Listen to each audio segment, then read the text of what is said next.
அதிமுக செய்தி என்னன்னு கேட்டிங்கன்னா, ஓபிஎஸ் சொல்லியிருக்கார் இன்றைக்கி, நான் டிடிவி தினகரன், சசிகலா எந்த நிபந்தனையும் இல்லாமல் அதிமுகவில் சேர விரும்புகிறோம் அப்படின்னு ஓபிஎஸ் சொல்லியிருக்கார்.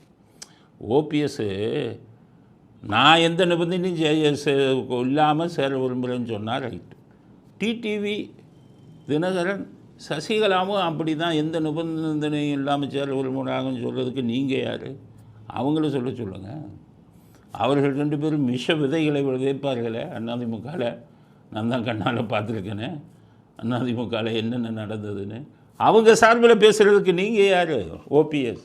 உங்களை தாக்க முற்பட்ட நீங்கள் முதல்வராக இருக்கும்போது உங்களை தாக்க முற்பட்டார்களா இல்லையா? மனசாட்சியில் கை வைத்து சொல்லுங்கள். அப்படியே அழுதுகிட்டே நீங்கள் பீச்சில் இருந்தீங்க, தியானம் பண்ணீங்களா இல்லையா? அவங்க 2 பேரெல்லாம் எதிர்த்து. அப்படி இருக்கும்போது அவர்களுக்கு நீங்கள் வக்காலத்து வாங்கினா உங்களை அதிமுக தொண்டை ஏற்றுக்க மாட்டானே. அதனால் நீங்கள் முதல்ல நிபந்தனை இல்லாமல் நான் சேர்ந்துக்கிற விரும்புகிறேன்னு சொல்லுங்கள். அதை அவங்க இது பண்ணட்டும், கன்சிடர் பண்ணட்டும், அவங்க பரிசீலனை பண்ணட்டும். அதுக்கப்புறம் டிடிவி தினகரன் கட்சி வச்சுக்கிட்டு இருப்பார். அமமுகன்னு ஒரு ஆள் இல்லாத கட்சி வச்சுக்கிட்டு இருப்பார். அந்த கட்சியை கலைச்சிட்டு வர சொல்லுங்கள் நிபந்தனை இல்லாமல். அவர் ஒரு கட்சி வச்சுக்குவார், ஒரு சேர்த்துக்குவாங்களா? கொடி கட்டி பறக்குது செல்வாக்கு.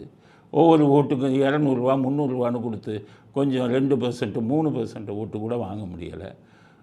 விஜயகாந்த் கட்சியோடு சேர்ந்துட்டே 3% ஓட்டை வாங்கினார். இவர் ஒரு பெரிய கட்சி, இவர் ஒரு பெரிய தலைவர்னு ஒரு நிபந்தனை இல்லாமல் சேர்ப்பாங்களா? முதல்ல அமமுகவை கலைச்சிட்டு அவங்கள போய் பார்க்க சொல்லுங்கள். அடுத்தது சசிகலா செட்டில் ஆகிட்டாங்க. அவங்க தம்பி கையில் போயிட்டாங்க, திவாகர் கையில். திவாகர் கண்ட்ரோலில் இருக்காங்க.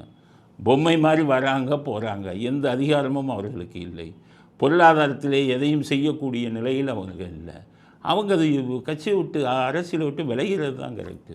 அவங்கள எதுக்கு திருப்பி கொண்டாந்து அதிமுக சேர்க்கணும்னு சொல்கிறீங்க ஓபிஎஸ்?